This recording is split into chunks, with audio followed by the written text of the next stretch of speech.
Hola, buen día. Mi nombre es Ornella Leda y hoy voy a hablar sobre los órganos en la SRL. Para empezar debemos entender o recordar un poco qué es lo que entendemos por órgano. Y para ello necesariamente debemos recurrir a la teoría del órgano aplicable en el derecho societario como contraposición a la teoría del mandato. La teoría del mandato implicaba que los administradores de la sociedad actuaban por mandato de la sociedad. Es decir, habían dos personas distintas, una persona jurídica y una persona física que era la administradora. En cambio, la teoría del órgano implica la inexistencia de ese mandato. Los administradores funcionan como órgano de la misma sociedad, no son mandatarios, sino sus funcionarios, por lo que es la sociedad misma quien actúa a través de sus órganos, no dos sujetos de derecho distintos, sino el mismo órgano de la sociedad que actúa y esa actuación se imputa a la misma sociedad.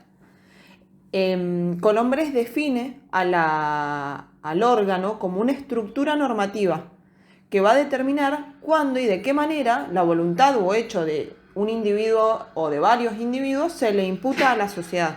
Por eso es una estructura normativa.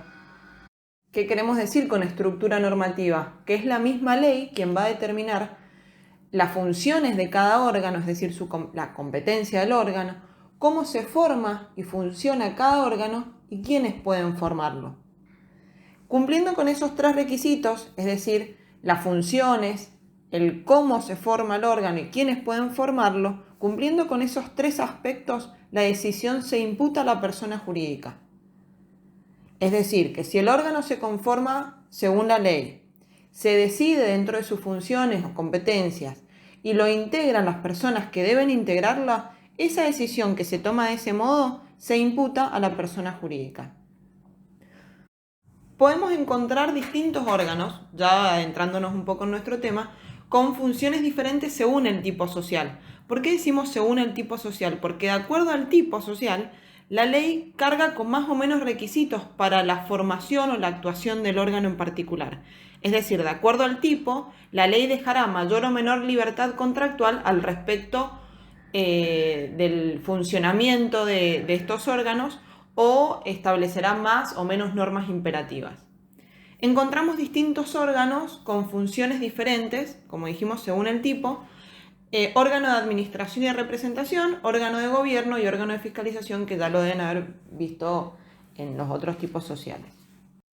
Ahora bien, cuando hablamos del órgano de administración y representación de la SRL, hablamos de la gerencia. Este órgano está tratado en el artículo 157 de la Ley General de Sociedades y el cual dice que la administración y representación de la sociedad corresponde a uno o más gerentes. Esta gerencia es un órgano necesario y esencial porque vemos que dice corresponde, es decir, no puede no existir una SRL, no puede existir una SRL sin gerencia, no puede no existir en una SRL la gerencia, a eso me refería. Y tampoco puede decidirse tener otro órgano de administración, por ejemplo, fijar un directorio, no, necesariamente en la SRL el órgano de administración y representación es la gerencia. Sin embargo, hay cierta libertad contractual en cuanto a la conformación y funcionamiento de la gerencia. Si volvemos al 157, nos dice que corresponde a uno o más gerentes, que pueden ser socios o no, que se los va a designar por tiempo determinado o indeterminado en el contrato constitutivo o con posterioridad y que podrá elegirse suplentes para caso de vacancia. Entonces, si bien la gerencia debe existir, la manera de estructurarle dentro de las siguientes posibilidades. O una gerencia unipersonal, donde tenemos un solo gerente, que puede ser socio o no, pero un solo gerente,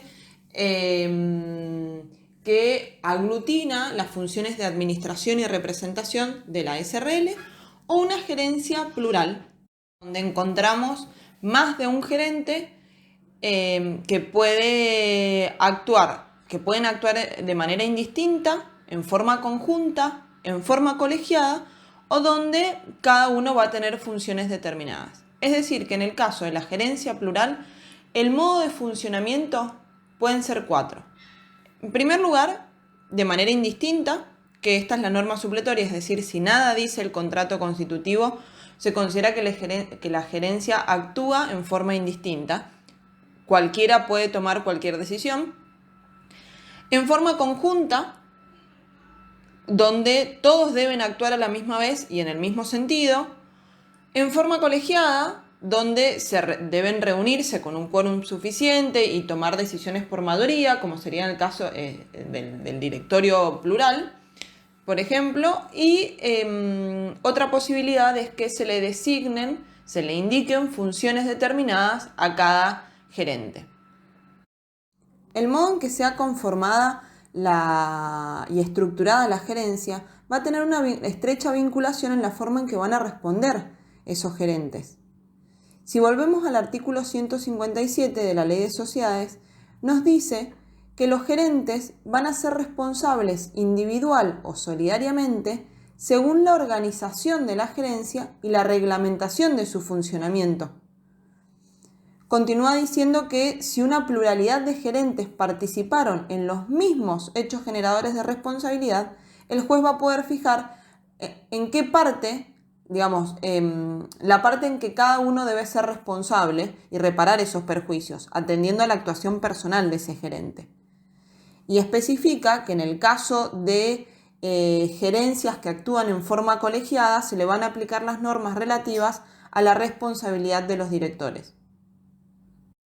Yéndonos un poco ya de la forma de actuación de la gerencia, su estructuración y organización, debemos también hacer referencia a que los gerentes pueden ser socios o no, es decir, que puede nombrarse a cualquier persona que reúna los requisitos que requiere la norma, bastando simplemente con eso. Debemos recordar acá que los gerentes tienen los mismos derechos, obligaciones, prohibiciones e incompatibilidades que los directores de las sociedades anónimas. En doctrina se plantea la discusión de si podría designarse una persona jurídica. Se entiende que no, porque en el caso de los directores establece la Ley General de Sociedades que el cargo de director es personal e indelegable y por lo tanto, como a los gerentes se le aplican los mismos derechos, obligaciones y prohibiciones que a los directores, se entiende que el gerente tampoco puede ser una persona jurídica, sino necesariamente tiene que ser física.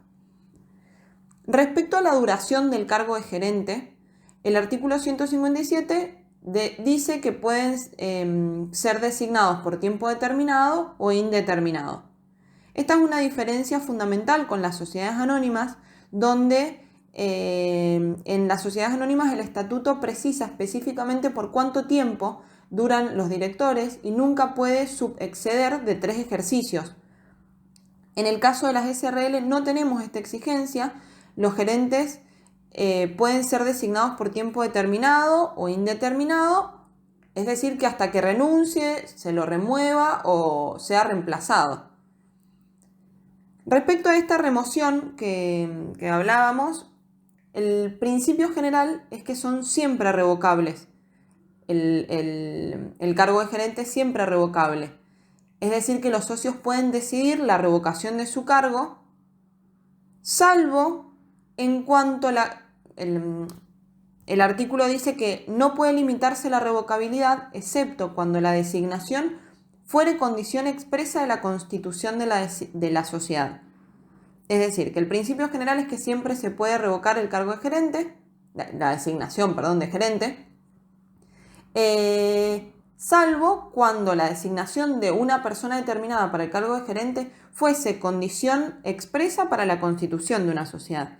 Y en ese caso se va a aplicar el artículo 129, segunda parte, y los socios disconformes tendrán el derecho de receso. ¿Qué dice este artículo 129, segunda parte?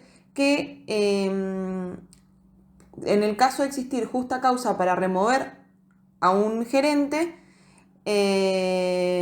va a continuar, debe existir justa causa y el administrador debe conservar el puesto hasta la sentencia judicial, sin negar la existencia, por supuesto, de esta justa causa, y que va a poder reclamar la remoción de este administrador cualquier socio. Veamos ahora el órgano de gobierno de las SRL. El órgano de gobierno está tratado en el artículo 159 de la Ley General de Sociedades el cual sienta como principio una amplia libertad contractual al respecto, en contraposición con las sociedades anónimas, que regula específicamente y de manera mucho más estricta las asambleas. En el caso de la reunión de socios de la SRL, es el único caso, bueno, ahora con la SAS no, pero en la ley de sociedades era el único caso regulado o que permitía que las decisiones sociales no provengan exclusivamente de reuniones o asambleas de socios. Ahora lo vamos a explicar un poco. El artículo 159 de la Ley General de Sociedades establece como principio general que el contrato social podrá disponer sobre la forma de deliberar y tomar acuerdos sociales. ¿Qué quiere decir esto? Que el contrato social va a poder decidir cómo se van a reunir los socios, cómo se van a comunicar entre ellos y cómo van a tomar las decisiones. Esto como principio general, pero si nada dice el contrato, se van a aplicar dos sistemas supletorios indicados por el artículo 159 y puede utilizarse un sistema más que se deja entrever en el artículo 160 cuando habla de asamblea. Es decir, el principio general es que el contrato va a disponer la forma de deliberar y de tomar acuerdos sociales. Pero si nada dice el contrato, las decisiones van a poder tomarse o por el sistema de consultas simultáneas o por el sistema de resolución firmada por todos los socios o por una asamblea que entendemos que no deberá cumplirse con la notificación mediante edicto, sino que se podrá realizar una notificación personal. Estos sistemas supletorios, el primero de ellos es el sistema de consultas simultáneas o voto por correspondencia.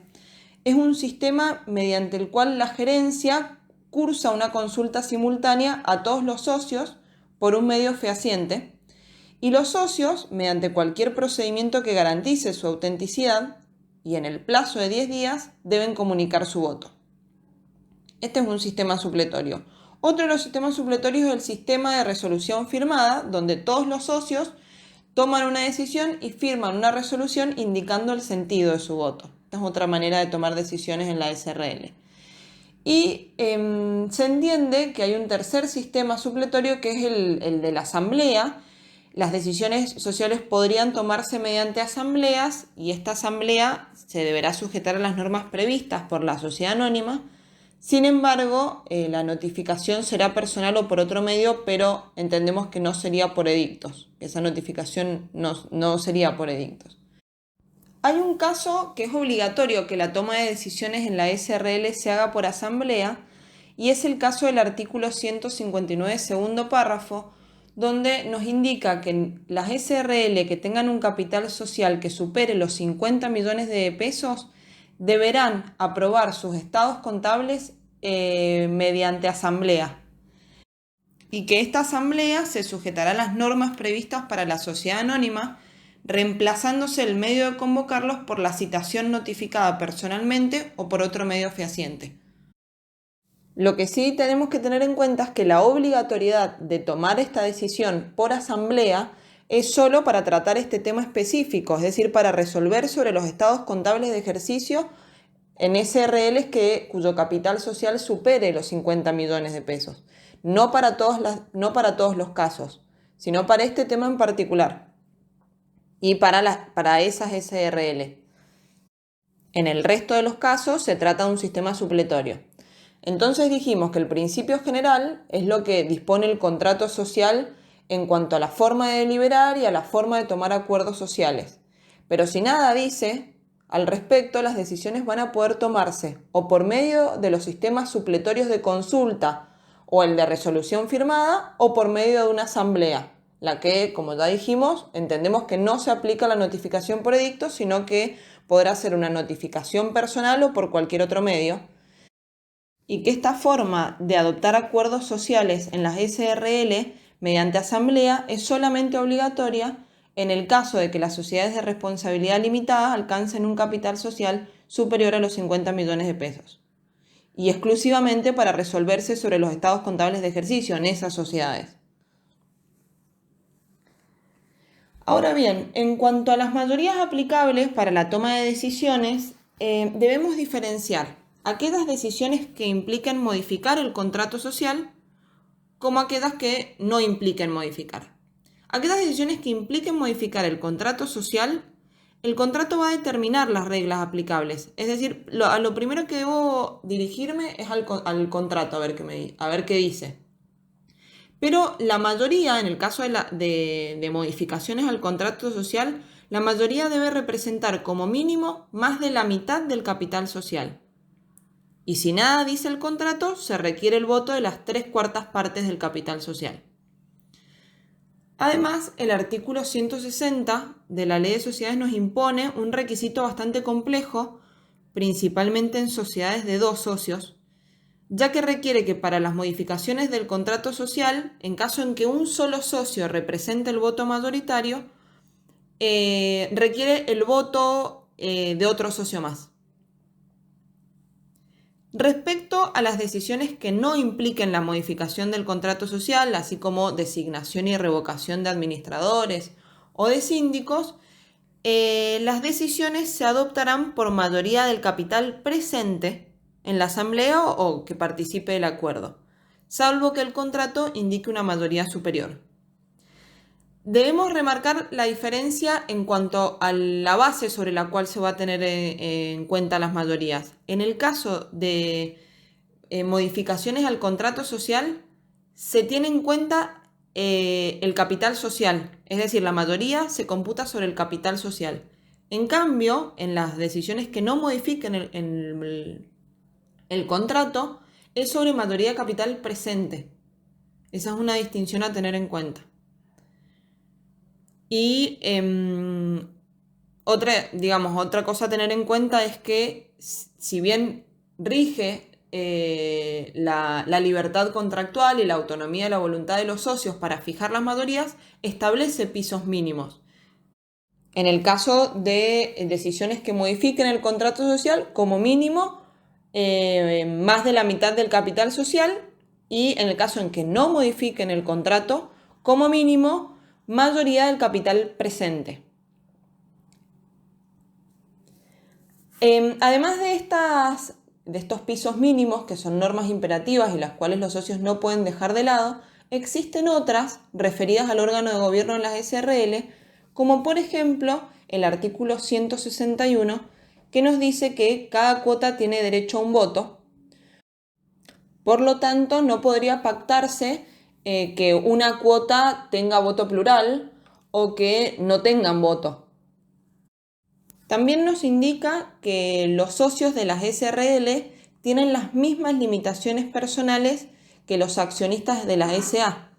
¿Cuáles son esas limitaciones? Están dispuestas en el artículo 248 de la Ley General de Sociedades, que, por ejemplo, nos dice que el socio debe abstenerse de votar cuando tenga un interés contrario a la sociedad respecto a ese acuerdo. Y nos establece este artículo que si se contraviene esta norma, el socio va a ser responsable por los daños y perjuicios, es decir, no es nula la decisión, sino que este socio que votó con un interés contrario a la sociedad va a ser responsable por los daños y perjuicios cuando sin su voto no se hubiera logrado la mayoría necesaria para tomar esa decisión. Por último, nos queda hablar del órgano de fiscalización de la SRL. El artículo 158 de la Ley General de Sociedades nos indica que este es un órgano optativo para estas sociedades, salvo para aquellas SRL cuyo capital social supere el límite fijado por el artículo 299, inciso 2, que hoy en día 50 millones de pesos. Es decir, el principio general es que es optativo para las SRL, salvo que el capital social supere los 50 millones de pesos. Tanto en el caso que hubiese optado por tener un órgano de fiscalización como para el caso en que sea obligatorio para la SRL, sí resulta voluntaria la decisión de optar por una sindicatura o por un consejo de vigilancia. Es de destacar en este tema el artículo 55 de la Ley de Sociedades, que nos indica el derecho de fiscalizar de los socios como derecho, es decir, es el derecho que tiene todo socio de examinar los libros y los papeles sociales, así como también de recabar del administrador todos aquellos informes que estimen pertinentes. El principio general es que si la sociedad ha optado por tener una sindicatura o un consejo de vigilancia, así como también en el caso en que sea obligatorio, este contralor individual de los socios no podrá ser ejercido, salvo que se pacte en el contrato.